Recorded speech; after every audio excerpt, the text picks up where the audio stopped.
passages sa Bible na kung saan ito po ang tinawag nilang the psalmist reply. Ito po yung tugon ng salmista o ni David sa Diyos sa lahat ng kanyang kabutihan. Now, ang Psalm 103, ito po ay sinulat yung time na kung saan si David ay medyo nagkakaedad na. Marami na siyang gerang ipinanalo, marami na rin siyang mga kapalpakan na nagawa, mga sablay, marami na rin pagpapatunay na nakita niya ang biyaya ng Panginoon Diyos. Summary, nilagay po niya ngayon ito in Psalms 103, na sabi niya, lahat na nangyayari sa buhay natin are cause to celebrate God's love and mercy. Ang kaaway po, alam nyo, isa lamang ang plano niya sa atin, is to make us preoccupied with our problems. Yung bang, ang demonyo gusto niya, mauupa ang isip mo sa mga negatibo, sa mga problema, sa mga trials, sa mga persecution. Kasi kapag doon tayo na-focus, mawawala na po tayo sa hulog eh. Ayun sabihin, hindi na yung Diyos ang focus mo eh. Halimbawa, sa ating time, sabi mo, ang Diyos ay mabuti, ang Diyos ay dakila. Pag uwi mo, ala nang laman yung palabigasan. O ano mangyayari ngayon sa kadakilaan ng Diyos? Magiging question mark sa iyo ngayon yun. Why? Because your focus shifted mula sa God's faithfulness doon sa need. Ganun din po yan sa maraming mga problema. Subukan mo mag-isip ka ng umaga. Ang unang isipin mo lahat ng utang na dapat mong bayaran. Ano kaya mangyayari sa iyo? Babangon ka pa kaya? Palagay ko, itutulog ko na lang. Baka mamaya konti, magising ako, medyo maganda-ganda na. Yun po yung sitwasyon. At dito, pag-aralan po natin, probably you know, Psalms 103. It opens with a passage na sabi niya, bless the Lord, O my soul, and forget not His benefits towards me. Sabi niya, i-bless mo, sabi niya, o kaluluwa ko, sabi niya, Panginoon, at huwag mong kaliligtaan ang mga benepisyo, ang mga pagpapala na pinagkaloob ng Diyos sa bawat isa niya. Sabi niya nila, what makes a Christian murmur? What makes a Christian complain? What makes a Christian grumble and pout? Isa lamang po yun. Ano yun? When our eyes have been taken off sa pagtingin natin sa Diyos na makapangyarihan sa lahat, matapat na totoo, at ito ngayon ay nailagay sa mga temporal things. Mga bagay na hindi pangmatagalan, temporary lang. Halimbawa, utang, temporary lang yan. Problema, temporary yan. Sakit, temporary lang yan. Pero ang namamalagi palagi, ang Diyos. Ano sabi ni Christ? Heaven and earth shall pass away, but my word shall never pass away. Kaya po kailangan talaga ang focus natin sa Diyos lang. Now, ano po mga ito na matawag natin blessings that would rally us to celebrate sa God's love and mercies? Pansinin po niyo sa Psalm 103. Number 1, there are 6 benefits. Benefit number 1, sabi niya, divine forgiveness. Ito po ay ang tinatawag na pagpapatawad ng Diyos sa ating mga kasalanan. Ito po ang first and foremost na blessing na dapat maitanim sa isip mo. Pansinin mo, gigising ka ng umaga, lalakad ka, pupunta ka sa trabaho mo, mag-aaral ka, ano man ang gagawin mo. By the start of the day, itanim mo sa isip mo, you are forgiven. Pinatawad ka ng Diyos. Sabi mo nga sa katabi mo ngayon, you are forgiven. You are forgiven. Nakangiti siya, nakasimangot, o hindi naniniwala sa iyo. Kapag pinagsabi sa iyo that you are forgiven, meron po itong effect sa iyo eh. Meron po siyang epekto na mangyayari sa iyo. Ano po yung ibig sabihin? Sabi ng passage, who forgives, who forgives all your diseases, your sins. Ibig sabihin, pinatawad niya lahat ng kasalanan mo. Hindi partial, hindi parang Bombay na hulugan. O na, kapalatawarin ko muna sa iyo dahil may isang damang kasalanan, 10 muna ngayon, sunod na linggo, 10 ulit. Ayan, bago maubos yun, nadagdagan mo na naman. Kaya po rito, who forgives all your diseases? Ang ibig sabihin, ang kasalanang pinapatawad ng Diyos, irregardless sa kung anong klaseng kasalanan. Ito man ay malaki, mas malaki, super laki, mega laki. Pag pinatawad ng Diyos, ubus yan. Alam ko po, nung ako bata, alaga ko ng aking lola, may hindi ako magsulat saka mag-drawing. Yung mga ibang, alam mo yung may lapis ng mga malalaki na walang eraser? Ano malalaki? Pag binitawan mo, talagang gumaganyan-ganyan ka. Kaya gusto nung yung close open eh. Kasi nangalay ka sa laki ng lapis. Tapos sa lasang eraser, kaya kapag may naisulat ka, gusto mong palitan, papel ang papalitan mo. Padali ako makaubos ng 1 pad nun. Kaya ginawa ng lola ko, binulan niya ako ng slating, yung note. Parang gano'n. Pag pinos siya, slate pad. Ngayon, susulat ka doon, pag tinas mo yung plastic, ano mangyayari sa sinulat mo? Burado na. Kaya tawag nila doon, clean slate. Alam mo yun ang pinatawag tayo ng Diyos? Clean slate. Wala nang naiwan. Hindi ka pinatawad na, anak, patatawarin kita, pero, pag inulit mo, times 2. Walang ganon. Di ba? Pinatawad kita, pero, walang ganon. Ang Diyos, pag pinatawad ka, it's a clean slate. Alam ko po sa paligid, meron isang church yan. Church of God. Ano? Yung pastor, nakausap ko, alam mo ninyo, nung magpakilala sa akin, tapos pagkilala ko, sabi ko, ako po, sabi ko, si Doc Laico, ano ka? Sabi niya, ako po, sabi ko, ay evangelical, full gospel, born again. Kabilang ka pala sa mga yon, sabi niya. Kayo po, pastor ko, sabi ng Church of God. Hindi kabilang ka pala, sabi niya, doon sa mga nagkakasala pa. Hindi ako napatingin. Siyempre, kahit sino na, di ba? Siyempre, kahit ayaw mong aminin, oo na rin, di ba? Opo, ako. Sabi niya, alam mo kami, hindi na kami nagkakasala, nagkakamali na lang kami. Siyempre, medyo, I'm proud for the first time I've met someone who does not commit sin. Nagkakamali lang. So, buti sana kung sinabi niya, nagkakasala ko, jutay lang, buti lang. Okay lang eh, hindi. Kakasala, ang ganda ko nagkakasala, nagkakamali lang. Kasi daw yung passage ng 1 chapter 3, sabi niya, nakita rin daw sa atin yung incorruptible seed. Therefore, sabi niya, hindi ka na magkakasala. Anong sabi niya? Sabi daw ng verse, whosoever is born of God does not commit sin. Yun ang verse nila. Kaya sabi niya, born of God ka ba? Ano sasabihin ko? Sabi ko bang hindi? Sabi ko, oo. Ba't nagkakasala ka? Sabi ko, galit ko. Yung hirap yung, ngayon mo lang nakita sa tanang buhay mo, magagalitan ka pa. Hindi mo ma-reconcile eh. So ngayon, sabi niya ako, hindi ganyan, nagkakamali lang. Kasi pag naitayo na si Kristo sa'yo, wala na yan, sabi niya. Alangan namang tanggalin niya, punasan niya, tapos punasan ulit, punasan na naman. Hindi mo ganun naman eh. Kapatid, sabi ko sa isip ko, ang kaharap ko, hindi niya alam ang kanyang Bible. When the Bible says, whosoever is born of God does not commit sin. Sa Greek po noon, ang ibig niya sabihin, does not continue sinning. Ano? Ibig sabihin, kung nagkasala ka, oops! Sabi nga ni Britney, I did it again. Diba? Pero hindi mo sinadya. Ano? Marami ka na kayo nang natapilok na naglalakad. Ay, may bato, matatapilok ako dyan. Natapilok ka. Hindi ganun yun. When we commit sin, because of our great love to our God, because of His protection, because of the covering of His blood, pag nakagawa tayo, dala po ng ating kahinaan. Dala ng ating kapukulan. Pero hindi sinasadya. Di ba? Hindi mo pwede sabihin, Lord, I'm sorry. Please forgive me. I will do it again. Walang ganun prayer. Di ba? Kaya po ngayon, sabi ko, hindi niya naman Bible. Sa Bible po, kapag binanggit ang salitang kasalanan sa wikang Grego, dalawa pong ibig niya sabihin. Number one, pwede mong sabihin ng salitang hamarsia. Ang hamarsia, meaning missing the mark. Merong yung sa archery. Di ba yung target nila, maraming circle, tapos may red sa gitna. Pag pinara mo yan, hindi ka tumama sa sentro, hindi siya na-bullseye. Sisigaw ang umpire, hamarsia. Ano? Ngayon, nilalagyan po natin ng iskoryon habang palapit sa center. Noong una sa Greek, wala pong iskoryon. Ang balik lang doon yung sentro na red. Ano? Kahit sabi mong, ay muntik na. Ay pinakamuntik na. Ay mas muntik siya. Walang kwenta yun. Ang mahalaga bullseye. Kaya sisigaw yung hamarsia. Ibig sabihin, you miss the mark. It doesn't matter whether you miss much or you miss just a little. Wala. Basta missing the mark. Pangalawa naman po, yung ginamit sa salita, merong line. Stepping a forbidden line. Alam niyo yung bata, meron tayo laro. Step. No, ayun, step. Tapos bukas pa isang mata mo. Step. Kusip ka kayo. So, sa immigration, sa mga ganun din. Sabi niya, do not step beyond the yellow lane. Sabi niya, o yellow line. So, hindi ka pwede mag-step, doon ka lang. Sa ATM, may mga batas din ganyan, pero hindi sinusunod sa atin. Alis yung kasunod mo, nasa likod mo, tinitignan yung kasunod mo. Dapat siya, 1 meter ang layo. Wala? So ngayon, kapag naka-step ka doon, paalisin ka, babalik ka. Bakit? Because you're stepping a forbidden line. Di ba sabi niya, huwag kang magnanakaw. Nagnakaw ka, kahit na ballpen lang. Pag nanakaw pa rin yun. So stepping a forbidden line pa rin yun. Ano? Sabi nung ay, hindi naman ako nakalunya. Anong inisip mo? Wala lang, inisip ko. Paano ko siya yung asawa ko? Kasalanan yun. Stepping a forbidden line.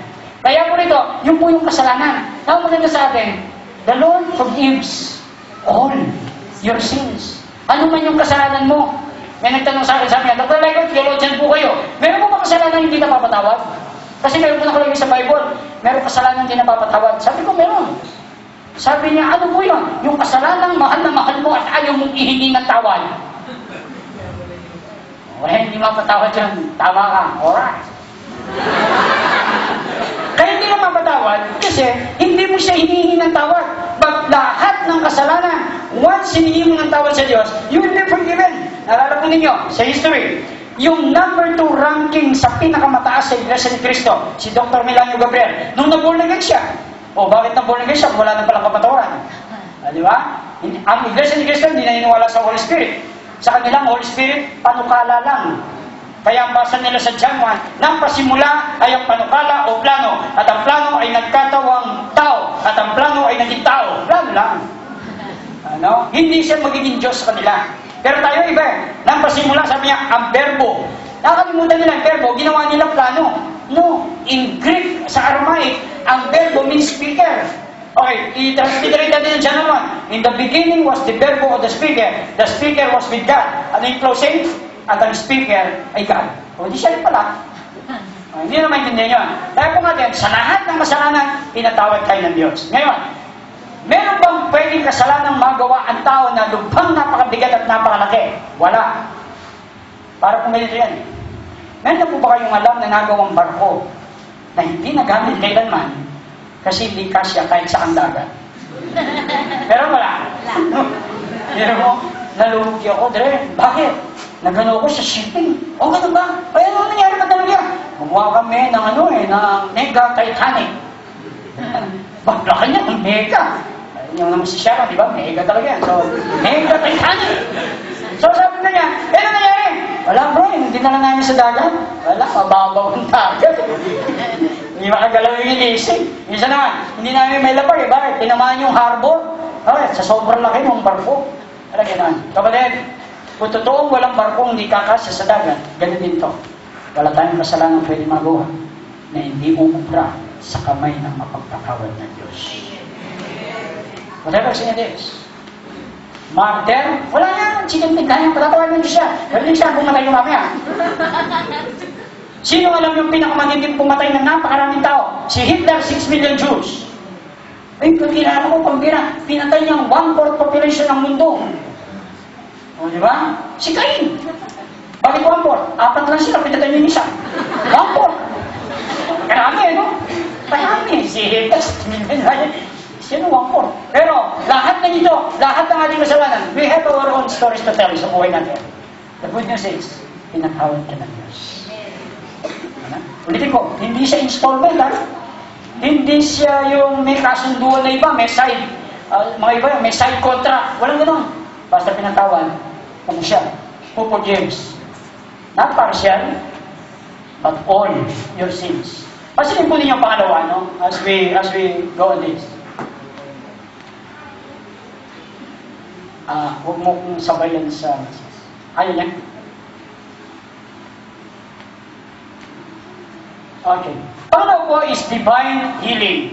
Sabi niya, who healeth all your diseases. Ano? Who heals all your diseases. Ito po ang Diyos natin, napakabuti. No? Pansinin niyo. Una, sa buhay natin, para mag-relax ang buhay mo. Para chillax ka lang palagi araw-araw. Ito na, una isipin mo, mahal ka ba ng Diyos? If the answer is yes, then ito, pagtatanggol ka ba ng Diyos? Yes. Protection ka ba ng Diyos? Yes. Ano ba? Puprovide ba ng Diyos sa pangailangan mo? Yes. Lahat na lang binanggit ko, may verse na ganyan sa Bible eh. Pero why do we keep on worrying? Bakit nag-aalala pa rin tayo? Sagot ng mga iba, siyempre Dok naman, kasi kami po'y mga tao lamang. Kung tao lamang pala, di dapat sa verse, ito ay para sa mga hindi tao lamang. No.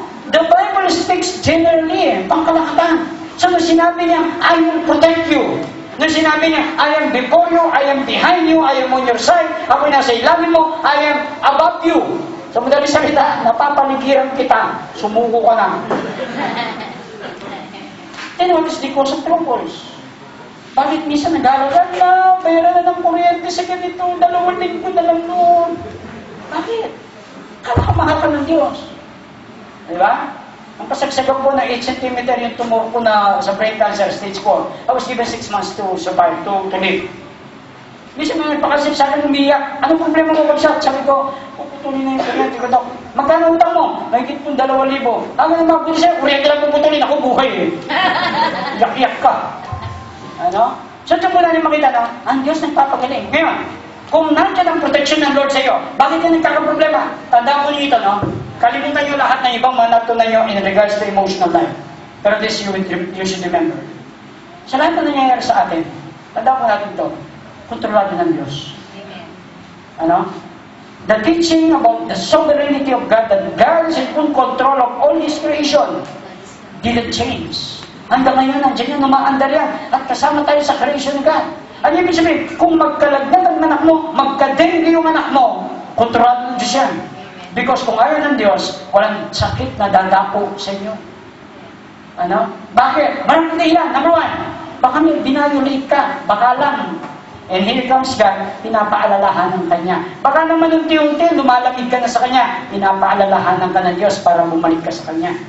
Or, pwede rin wala. Hindi ka nag-violate, matapat ka Kristyano, masipag ka Kristyano, exemplar yung buhay mo, and yet, nabankrupt ka, and yet, nagkasakit ka, and yet, dumating lahat sa iyan. Ano dahilan? God knows. Ano gagawin ko ngayon? Wala na. Wait and see the goodness of our God. Ano sabi ng Psalms 46? Be still and know that I am God. Ibig sabihin, sa lahat na nangyayari dito pala, alam pakialaman Diyos sa sitwasyon mo. Dahil sinabi na niya kung anong plano niya sa iyo eh. Ano sabi ng Jeremiah? My plans for you are not for evil nor for calamity, but for your own good and for your own welfare. Hindi ka ganda pa ng plano Diyos. Eh bakit sumisemplang yung aking sitwasyon? Bakit nagkaking din ako? Ba't dito? Isa lang ibig sabihin, God wants to introduce Himself who He really is sa outside world sa iyo. Gusto niyo ipakita ng Diyos, gusto niyo demonstrate ng Diyos ang kanyang kabutihan sa pamagitan mo. Alam niyo, si Christ sa Bible, kukunti lang ang kanyang best friend. Kukunti lang ang kanyang BFF. Kukunti lang. At isa sa mga privileged na BFF niya, alam niyo kung sino? Lazarus. One time on the missionary journey, meron dumating na bisita at sabi niya, Lord, yung best friend mo si Lazaro, may sakit, agaw buhay. Ano sinagot ni Christ? Jesus kept himself busy. Best friend niya lang. Ano sagot niya? Oh, yan mo, hindi siya mamamatay. Kung ikaw kaibigan mo, ganyan sasabihin sa'yo, hindi kaya mag-discourage. Pero sabi niya, that illness will not bring him to death. Sinabi niya siya. Ito ang sisti ngayon, nangyari, namatay. Namatay ngayon si Lazarus. Maya-maya, dumating si Christ ngayon. Sabi ko, siguro, masaya pa sila. Saan yung best friend ko? 3 araw na ito nakalibing. Paano nga atin niya? Nagtagal si Marta eh. Nakalibing niya, 3 araw na. Di ba, may side bulong pa daw eh. Kung napagakasan, hindi namatay itong kapatid ko. Pinantahan niya. Pagkatapos, sinabi niya, lumabas ka riyan. Lumabas ngayon. Tapos sabi niya, balatan niyo. Yung tanggalin yung tali. Para suman eh, tanggalin yung tali. Mami, tinanggal. Buhay! Ano? Bakit? Kasi sinabi niya, hindi siya mamamatay sa ganoon. Kapatid, lahat ng eventualities of life, God is in full control. So kung magkasakit ka, simple lang. Hindi sumbong mo sa kanya, nagkasakit ako. Pagalingin mo, kasi sabi mo hindi. Diba? Kung may mabayaran ka sa ospital, Panginoon. Kung magbayad dito, total, kung may pakananin mo. Noong po may cancer, tapos sinabi sa akin ng mga iba, Dok, alam mo ba niyo yung cancer? Sakit ng milyonaryo yan. Bakit tayo? Hindi mo na milyonaryo ako. Tapos, nag-usap ko kay God, nag-pray ako. Sabi ko, Lord, since ang sakit na ito, ayaw ko pong sabihin ito'y kali sa demonyo. Kasi walang may lalagay yung demonyo sa akin kung hindi mo rin na-aprobahan. So, kung in-approve mo, damay ka rito. No, I'm serious. That's what I prayed for. Kaya sabi ko, Lord, kung ganon, ikaw magbigay sa akin ng matinit na doktor, ikaw ang magbigay sa akin ng lahat ng pabor, at ikaw ang magbayad dito. Saan ka hanap? 26,500 every week. Diyos ko, saan ko hahanap ng ganon? Sino mga mayamang simbahan na pwede kang mag-preach, tapos nakalagip mo, 26,500? Kahit iglesia, hindi maglalagip ng ganon. So, pero, ang Diyos pa din. Ito po yung anak natin. Na ibig sabihin, sa lahat na nangyayari sa pamilya nyo, cool. God is in control. Ano? Huwag kang manangis, huwag kang mag-worry na parang wala kang Diyos. Ano? Nagkasakit, nagkaroon ng pangailangan, ano munang naisip? Saan kaya ako maglulong? Saan kaya ako magsasangla? Sino kayang lalapitan ko? Di ba? Ang ganun punto. Ang atin po is, just pray. Let your needs be known sa mga taong malapit lang sa'yo. Malapit lang sa'yo. Let them know it. But do not beg. Because God, siya nagwawang sa puso. Minsan yung inaasahan mo, hindi man niya nagagamitin niya eh. Yung hindi mo inaasahan niya, nagagamitin niya. Bakit? So that you can easily magnify the Lordship God. Dito mo makita natin, sabi nga niya, who heals all your diseases. 2010, pinag-pray ako ni Brother Eddie sa Fortune Restaurant. Nalala niya ako po provincial coordinator noon ng Bawang Pilipinas. Nung nalaman niya may cancer ako, sabi niya, pagdating natin sa restaurant, sabi niya, Dok, pag-pray kita. Sabi ko, salamat po, kuya. So, he prayed for me. Pagkatapos noon, mag-iwalay na kami, sabi niya, gagamitin ka pa. Gagamitin ka pa. Sabi nga niya, dalaw ko sa school natin sa Bulacan. I remember that. Kaya, kampanya ko, sabi ko, Lord, kung tapos na ang mission ko, salamat. Kung hindi pa, at gusto mong pabayad pa yung mga utang ko, di, sige. Kung hindi sana, okay na, no? Kasi kung alam mo kung kailan ka mamamatay, mangutang ka yung 1 linggo bago yun. Tapos, punta ka ng kung ano ng bansa, mag-enjoy ka. Tapos, pag namatay ka, sabi doon sa langit, may utang ka ba pala eh? Balik ka muna. Patay. Divine healing. Isa po rito is divine forgiveness. Number 2, divine healing. Who heals all your diseases. Lahat na nangyayari sa atin, lahat ng sakit na dumarating, lahat ng paalaala ng Diyos yan na mag-look up tayo, tumingin tayo sa Kanya, magtiwala tayo sa Kanya. Let us trust Him with all our hearts. Ano? Kasi kung tao ngayon, sumakit yung ulo, ano munang papasok sa isip? Jesus o Dolphin Army? Ano? Pagka, limbawa, masagdan dyan, ano munang papasok sa isip? Maliit yung dokot eh. Okay, ito ka pa. Mag-isip ka rin, ano kayang kinain ko? Ano kayang ano ko? Diba? Depends mechanism natin yan eh. Pero kung isipin nyo lang na, Lord, kabong bahala rito, may tinuturo ko lesson sa akin. Na para pa lang ni Marcos, enough is enough. Bakit? Yan ang tunawan. Usog ka na, kumain ka pa. Divine healing ng Diyos, siya pong mag-heal ng lahat ng ating diseases. Number 3, divine protection. Yung mga nagdadrive po sa inyo, kailangan natin yan. Di ba? Alam niyo, minsan nakita ko yung mga ibang Kristyano, okay ba yung mga Katoliko eh? Bakit? Yung Katoliko, bago lalabas ng bahay, nagkukrus. Di ba? Tapos sakyan. O kaya, bago niya i-start, nagkukrus. O tayo, hindi na nga nagkukrus, di ba nagpipray? Bakit excited? Maganda kaya yung pupuntahan namin. Kahit outing, wala ng prayer. Di ba? Pero sa prayer naman, kapatid, sa prayer, malaya tayo. Wala pong mga tinatawag na pointers sa prayer sa Bible. Ano? For you to be successful in prayer, just pray. Ganun lang. Kahit alam mo na yung mga fundamentals, principles, mga teachings about prayer. Kung di yan nag-pray, wala rin. Tatawa ko yung Katoliko eh. Yung driver's prayer. O, di ba? O, sige. Sino turo sa atin kapag mag-pray tayo? Pipikit tayo. Pero mag-imig, pag nag-pray, gusto natin, nakapikit tayo, di ba? Paano yung driver's prayer? Yung drive siya, o. Yung driver's prayer, pipikit, di ba? Pagpikit, Lord, protect me pa. So, pwedeng nakamuna. Ano? Tapos, sa prayer natin, minsan, alam nyo yung Diyos. Ano yung Bruce Almighty Head? Napanood ko na, ano niyang God. Medyo, hindi siya nagandahan sa design ng kalangitan. Nilapit yung buwan, nais yung mga star. Inabukasan dilubyo eh. May tidal wave, may mga high tide. Yun niya. Pero alam niyo, ang Diyos, karami niyang kinokontrol, karami niyang binabantayan. Binabantayan niya yung kalawakan na hindi maguntugan yung mga planeta, mga ganyan. Walang asteroids na biglang maligaw at lalanding sa Herona. Ano mo gano'n? Kinokontrol niya lahat yan. Now, even yung mga nandito sa daigdig. Paglipad ng eroplano, tinitiyak niya na walang eroplanong pagtapat sa Jael Herona Church, maubusan ng gas. Pagkiro mo, maubusan, alam niyo, yung eroplano walang preno. Yan lang, masasakyan na walang preno.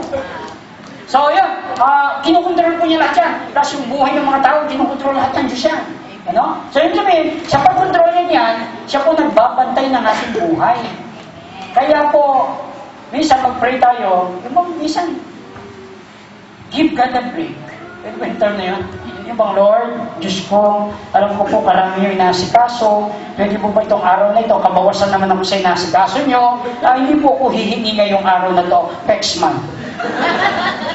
Kasi marami mo nang inaalala, Lord eh. So, Lord, I want to give you a break, hindi mo na po ako hihingi ngayon. Tigilin mo ngayon. Pipray ka, Lord, salamat sa kabutihan mo, kalagyan mo lahat at hinihingi ko po. Pinangako mo hindi ka hingi, di ba? Next month. Ayan. Tanghali ngayon, Lord, salamat. May mga iba kasi pag nag-pray, kahit pagkain, hinihingi pa rin. Lord, salamat po sa biyaya, salamat sa pagkain. Sana bigyan niyo pa po kami sa susunod. Ano naman? Minsan yung iba, pinapanalangin na yung hapunan, di pa naubos yung tanghalian. Kasi may mga may mga matingling Krisyano. Pinapanalangin yung hapunan, di pa naubos yung tanghalian. So, hindi niya alam, kakain pa siya ng hapunan. So, ngayon, give a break, Lord. Pinapangako ko po itong araw na ito, pipili ko, sarili ko, hindi ako hihingi. Bakit talagang hindi humingi? Paano yung day ngayon, mag-pray ka, Lord? Naalala niyo pa po ba kahapon, di ako hihingi?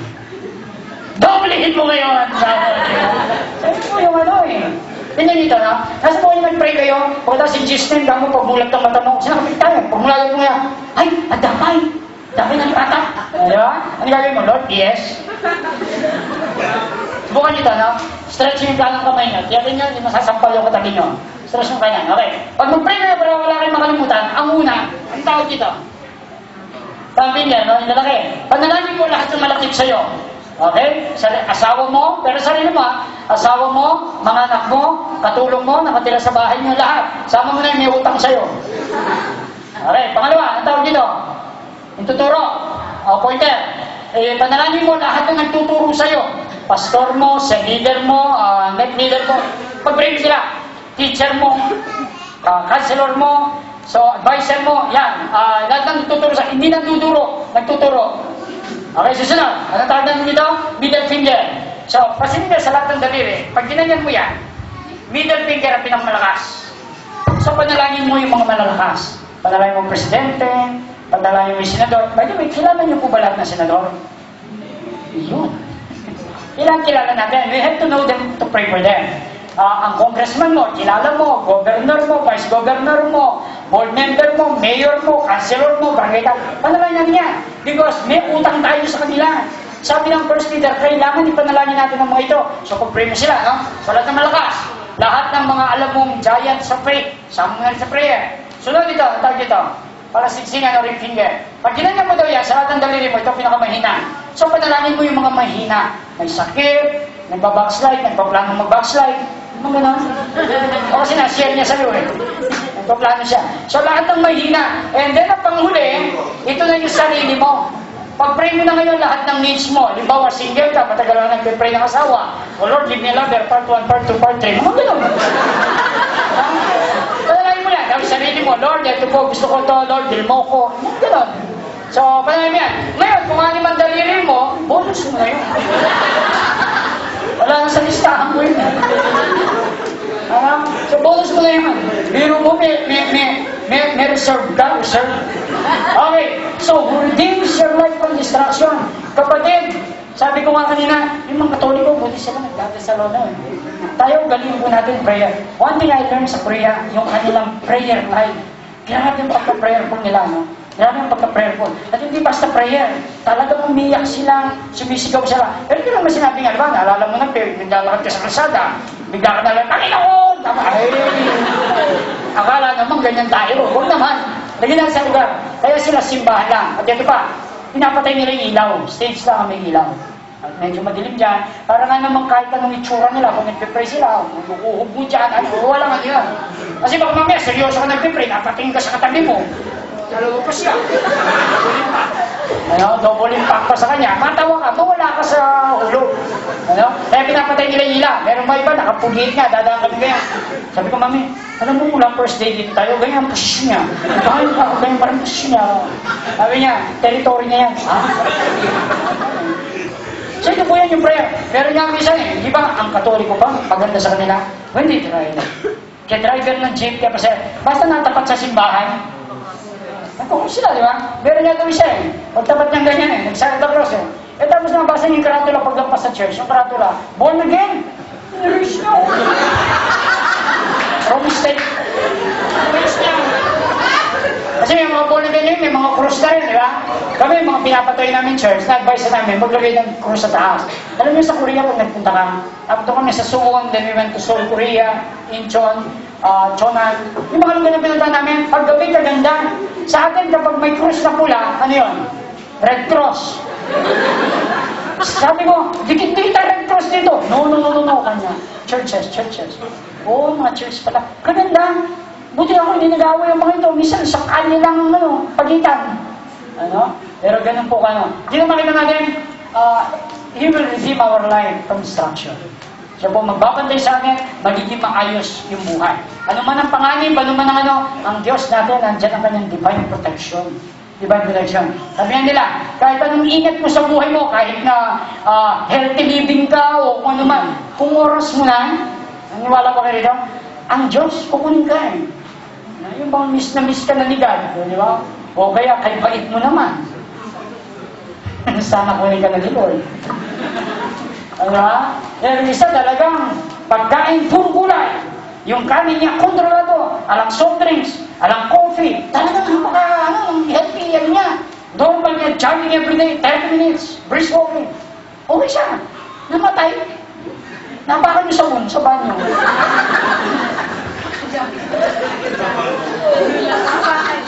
Tapos ano pa rin, in the end, ang Diyos pa rin ang mag-decide.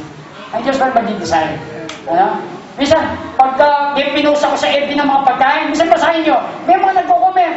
Dok, masyado po yung karami nyo. Dok, yung soft drinks nyo. Dok, kasukal na naman yan. Mga ay minsan nagko-comment sa akin gano'n, patay na. Bakit? Kontrolado ng Diyos ang buhay natin. Sabi ng Bible, who redeems your life from destruction. Pero siyempre nandun din po yung pag-ingat, di ba? Malay mo, baka yung pag-ingat mo, bahagi yun ng plan ng Diyos sa'yo, di ba? So nandun din po yan. Kasi din po ninyong pangapat, divine love and compassion. Sa divine love and compassion, sabi niya, who crowns you with love and compassion. Tayo po as Christians, the crown that we should always put on, ito po ay ang pag-ibig at saka ang kahabagan. Nalala niyo si Christ when he entered Jerusalem? Doon pa lamang siya sa Via del Rosa. Pagkakita niya sa daan na yan, sabi niya, oh, Jerusalem, pinilit kitang kukupin na parang isang inahin sa kanyang mga sisiw. Sabi niya, pero ayaw mo. Parang nandun ang compassion. Ilang beses sa Bible, na kusang binanggit ang passage that Jesus wept. Namatay ang kanyang best friend, Jesus wept. Nandun ang Jerusalem, Jesus wept. Nanangis ang Panginoon. Kaya po, dyan makita natin yung pag-ibig sa ibang tao, pag-ibig sa katwiran, pag-ibig sa righteousness of God. Ang tanong ko, simple lang. Mag-throwback tayo. Naalala niyo nung bago tayong Christian? Binigyan ka ng Bible, gusto mong Bible, basahin mo, tapusin mo sa isang upuan lang. Parang comics baga. Ang problema, pagdating mo nagsimula ka ng Genesis, wrong footing, nagsimula ka ng Genesis okay pa no? Parang parang fantasy. Bakit? May nakakating tubig sa mga Sa Genesis, nakakati yung tubig sa taas, saka tubig baba, nilagyan ng hangin sa gitna. Okay naisilang ang mga heavenly bodies. Talagang kaganda, parang sci-fi. Pagkatapos, pupunta ka ngayon doon sa meron siyang sibling rivalry. Nag-away si Cain saka si Abel. The first murder, di ba? Meron pa siyang love story, the first wedding sa garden. Pinakamasayang wedding. Bakit? Walang involved na biyanan. So yun ang mga nila, Pagkatapos, pupunta ka ng Exodus, merong war. Di ba? Nandiyan ang strategy, planning, lahat. Kaya pa pala, yan section. Leviticus. Pagdating mo sa Leviticus, makita mo ngayon yung mga legalism, yung mga, ito lang ang protocol, ito dapat gawin. Makikita mo management. Genesis section, pagdating mo ng Numbers, antukin ka na. Bakit? Kasi nakalagay, at si ganito ay pinanganak na buhay na ganito, at pagkatapos, namatay. Si ganito pinanganak na buhay, namatay. Patayan mo sa Numbers Kaya yung mga iba nagbabasa ng Bible, pagdating ng Numbers, tumatangin sila, bumabaktaw Nakakarating sila Psalms. Wala yun. Kaya ngayon, advice sa mga bagong Christian, when you read your Bible, start with the Gospel of John. Bakit John? Kasi pag nag-start ka ng Matthew, pagbasa mo ng Luke, parang pareho. Pagdating mo ng Mark, oo nga. Pero wala pa ng Bible, hindi na niya binasa. Kaya maganda, John ka na magsimula. No? So then, so ngayon, alam na po natin na ang Panginoon Diyos po natin, yung love niya, ito po yung tinatanong niya sa atin. Ano sabi ng Bible? We love Him because He first loved us. Kaya po pupundahan niya ngayon sa atin yung pag-ibig. The very reason kung bakit people nahirapan silang mahalin ng iba, kasi sila mismo hindi nila mahal ang kanilang sarili. Every time na mahirapan kang mahalin ang kapwa mo, i-check mo ang sarili mo. Meron bang karakter sa aking buhay o bahagi sa aking buhay na hanggang ngayon hindi ko matanggap? Bakit ayaw mo siya? Nanisip ka niya. Ganun ba? Ikaw? Pareho. Bakit? Kasi po sabi ng Bible, love your neighbor as you love yourself. Kaya yung sabi nila yung alliteration na joy, Jesus first, others next, yourself last. Yung daw ang fulfilling life. Mali. Mali. Yung Jesus first, wala akong problema dun eh. Eh yung others next. How can you love others kung ikaw mismo hindi mo love ang sarili mo? Tanin ko kayo. Sino po rito, mahal mo ang sarili mo? Pakitaas ng kamay. Tingnan nyo, konti lang. Yung pag naligo ka, magsalamin ka kagad, nandiyan ka na naman. Ano gano'n? Kung mahal mo sarili mo, anong proof? Number one, sino dito regular nililibre mo yung sarili mo? Kasi pag mahal mong tao, nililibre mo, di ba?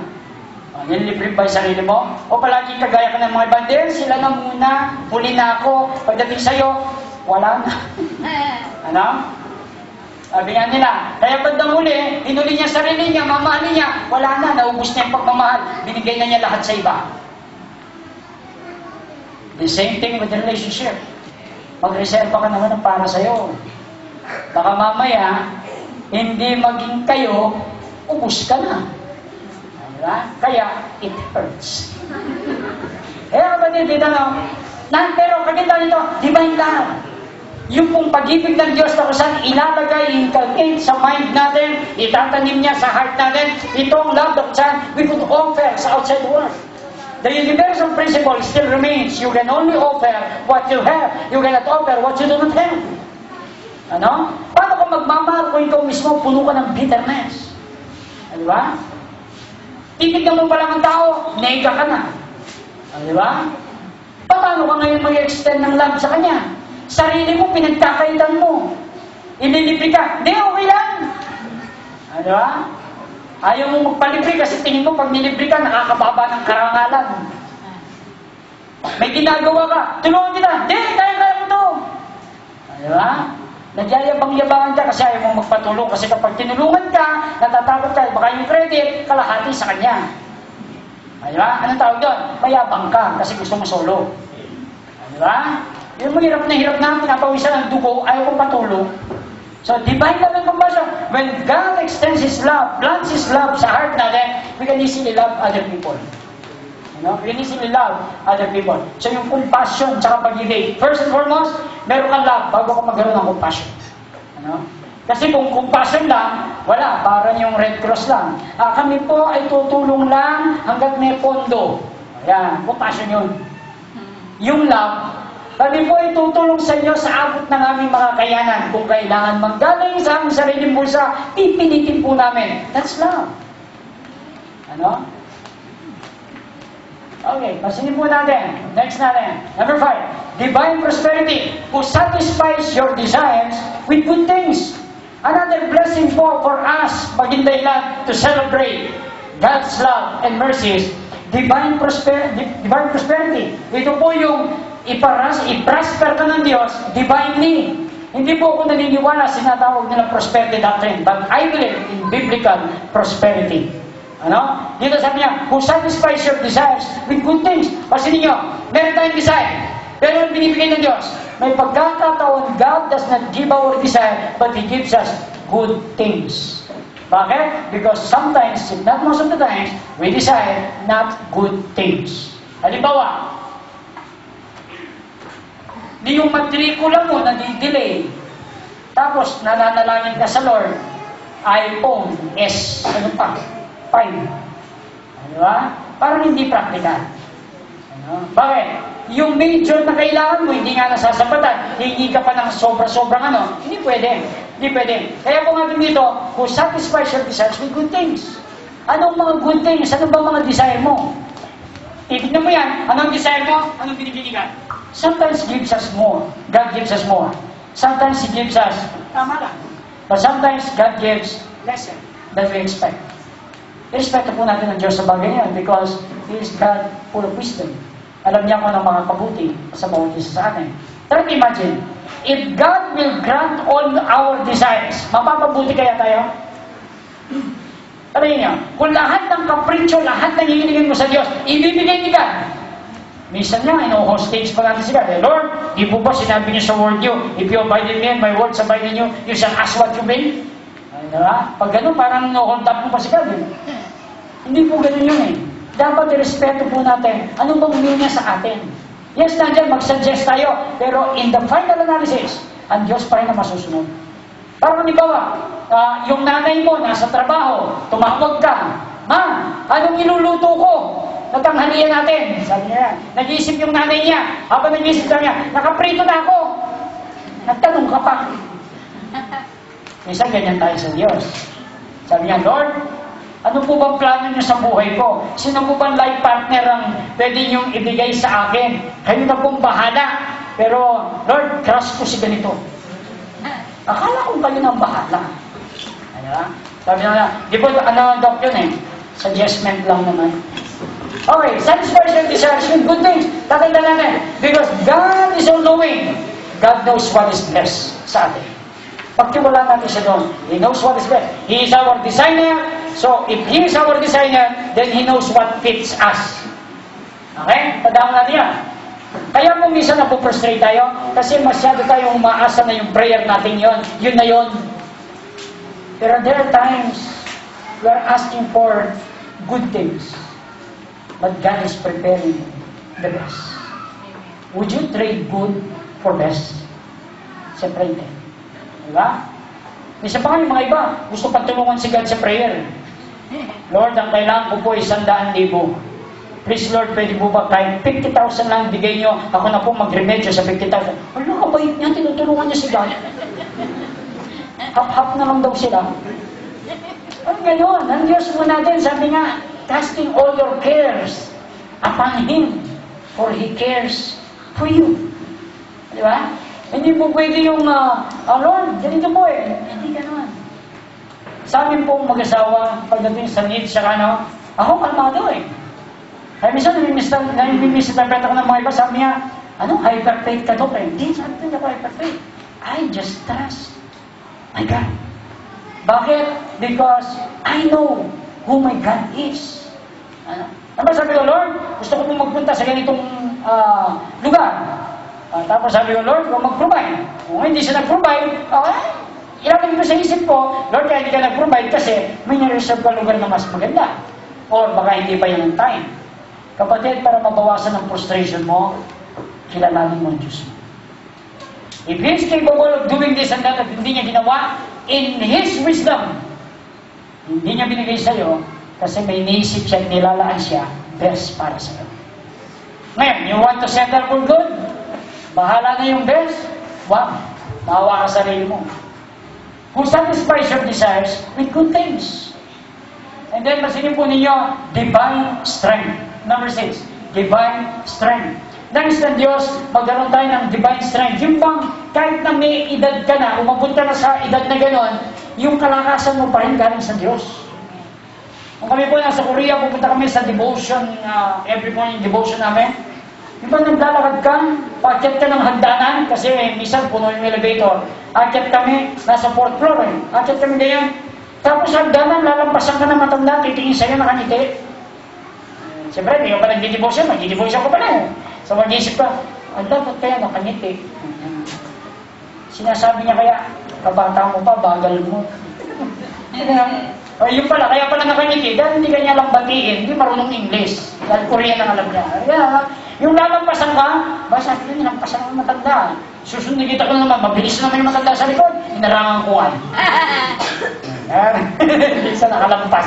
Ito siya, hindi naman eh. At least, kinakalampasan na naman ng matanda. Minsan lang nangyari. Yung kasunod, hinaharangan ko na sila. Pero point po rito, divine strength.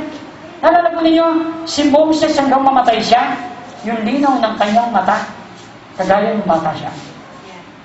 Nalala po ninyo, ang lakas na meron sila Abraham, at the age na 100, capable pa siya na nagkaanak. Nalala po ninyo, yung mga character sa Bible na kahit na nagkaedad na sila, they died with all the glories of God nasa kanila. Yung panahon generation po natin ngayon, isang bata pa, mahina ka na eh. Nalalagod ka na, magaling ka na mapagod. Pero yung strength of the Lord, yung pinangako. Sabi nga po rito, so that your youth will be renewed like the eagles. Kaganda yata yung ikaw ay 80 plus, tapos pagkakamalang kang, akala ko po 50 plus lang. Ganda, Ang masakit. 40 plus ka pa lang, akala 60 plus ka na.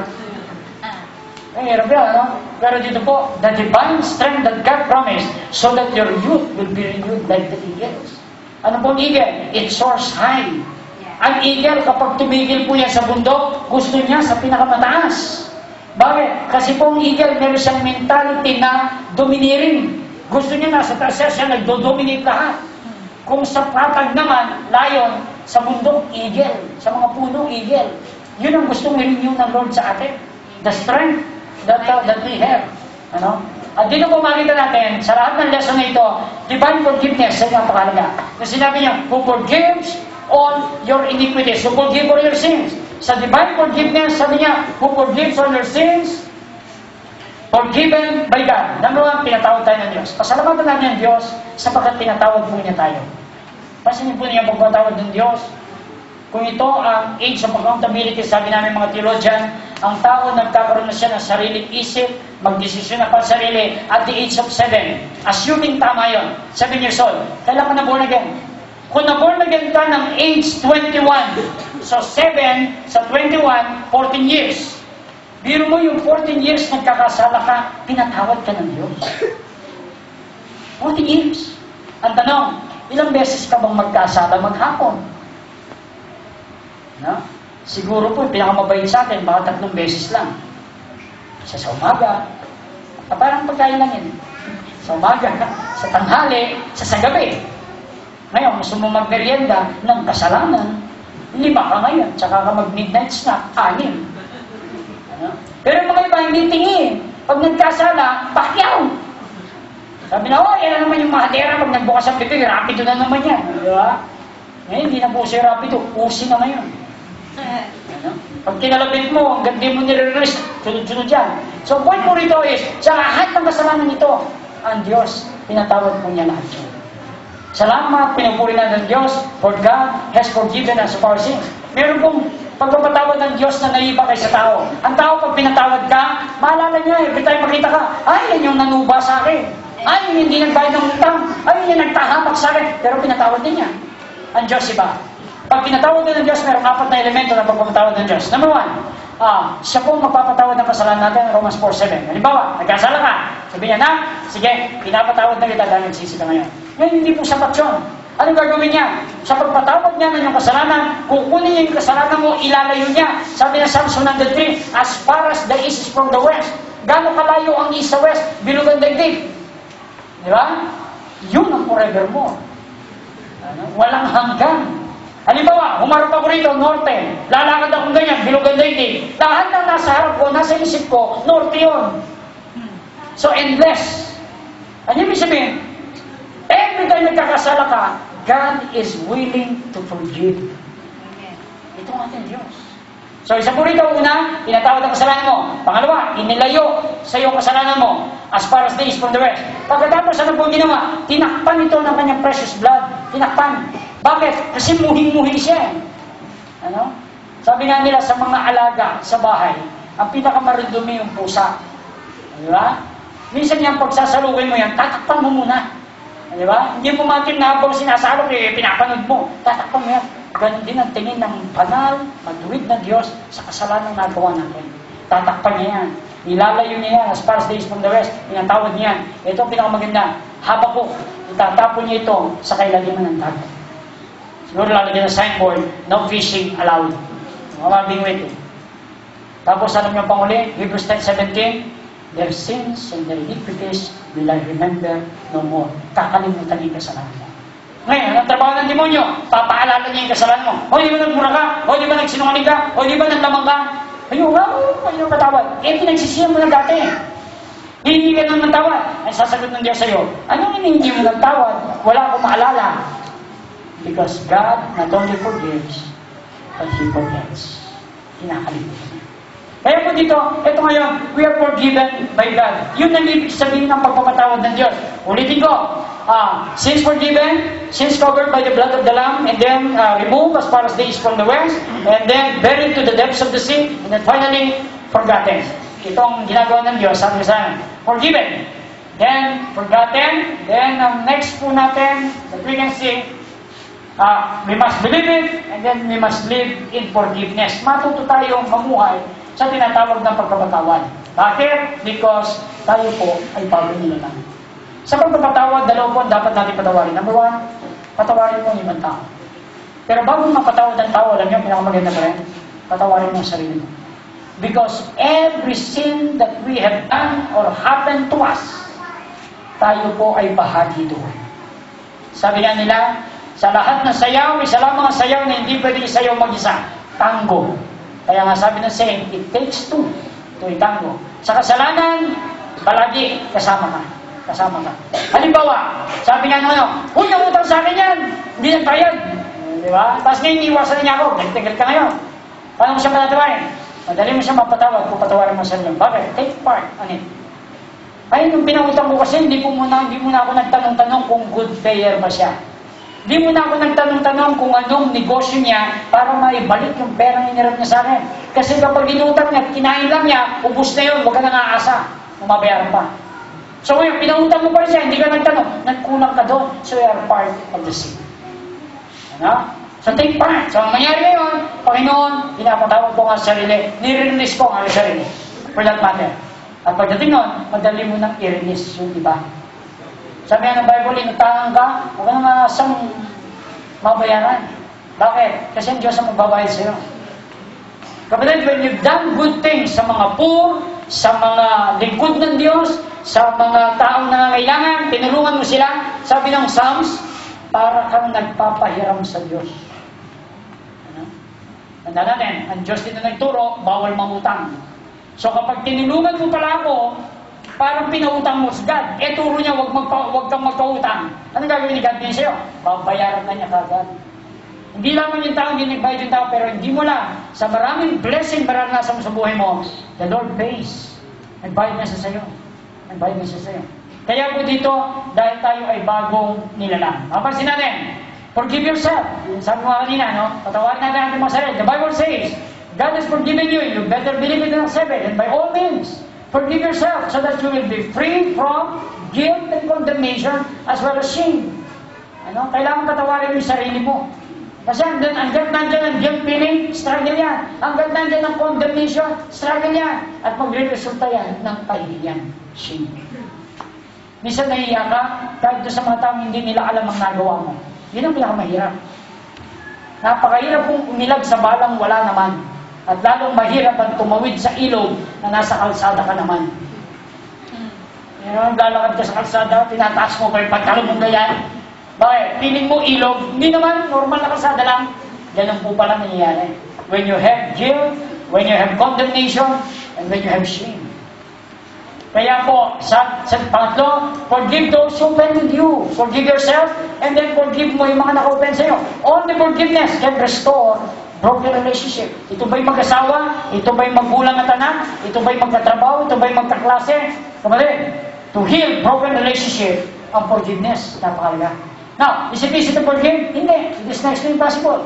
Si Joseph, nalingkod na ng Diyos, nahirapan pa magpatawad. Pero in the end, nagpatawad pa rin siya. Pero nung nagpatawad siya, na-release siya. At ang blessing nag-pour out ngayon sa kanilang buong pamilya. Kapatid, baka naman yung blessing hindi na-release sa family natin. Kasi meron kang di pagpapatawad. Yes, nagkakaharapan kayong kumakain. Nagbabanding kayo. Pero at the back of your head, meron pa palang natitirang inis at galit. Release mo yun. Otherwise, mahadlangan lahat yan.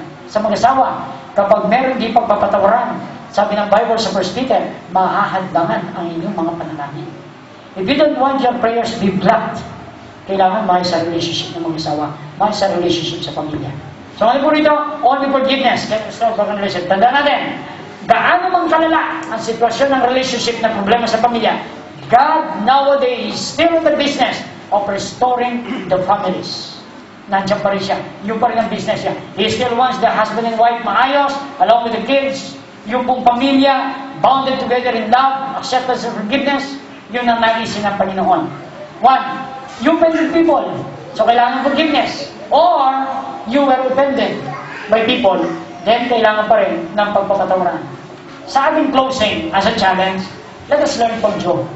Nung si Job, sa lahat na nangyari sa kanya, tinatawag niya yung kanyang mga kaibigan. The last bastion na mag-encourage sa kanya, anong sinabi sa kanya? Job, kaya siguro nag-rebelde yung asawa mo, kaya siguro namatay ang anak mo, kaya siguro na walang ariarian mo, kasi ganito, may tinatago kang kayabangan. Sumunod na sabi na, Job, sabi na, siguro may kasalanan ka na, aminin. Yan ang mga challenge nila kay Job. Pero he learned to forgive them. Bakit? Sapagkat naintindihan niya kasi. Kaya nagsa-celebrate siya ng God's love and mercy kasi naintindihan po niya yung flow ng mga kalooban o plano ng Diyos sa kanyang buhay. In closing, alam po ninyo sa lahat ng pagsubok na naranasan niya, ano sinabi ni Job?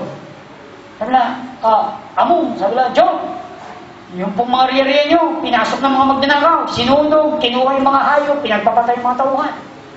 Magpapalitan naman yung isa, sabi niya, alam na balita mo na ba? Nagbe-birthday party yung mga anak mo, di ba susunod ka? Buti hindi ka nakasunod. Bakit? Nasunod yung bahay. Patay lahat sa anak mo. In one day, ari-arian, mga anak, eto pa ngayon. Biglang nangangati siya. Biglang may lumabas na boys. Taro siya ng ketong. Eto pa, yung asawa niya ngayon, hihiwalay siya. Ano sinabi ng kanyang asawa? Huwag mo sabihin, pupurihin mo ba ang Diyos ngayon? Curse God and die. Sabi sa kanya, sa Tagalog po, sa version ko po yun, tinignan ko mabuti sa pinag-aralan ko, ito pala ang ibig sabihin. Sabi niya, kita mo, katapat mo sa Diyos, yan pa rin nangyari sa iyo, sumpahin mo ng Diyos. Baka sa maliit na paraan na yan, makaganti ka man lang. Yun po ang ibig sabihin ng curse God and die. Pero nung sinabi ni Job, hangal, sabi niya sa babae, thou fool, sabi niya, woman. Okay, sabi niya, lalapit ka lang ba sa Diyos dahil sa kanyang binibigay? At kapag nandyan ang kawalan, iiwanan mo na siya. Pagkatapos tinalikuran niya ang kanyang asawa, tumingin sa langit. Anong sinabi ni Job? The powerful statement with an exclamation point. Sabi niya, the Lord gives, and the Lord takes away. Blessed be the name of the Lord. Kapatid na minamahal, let us celebrate God's love and mercy.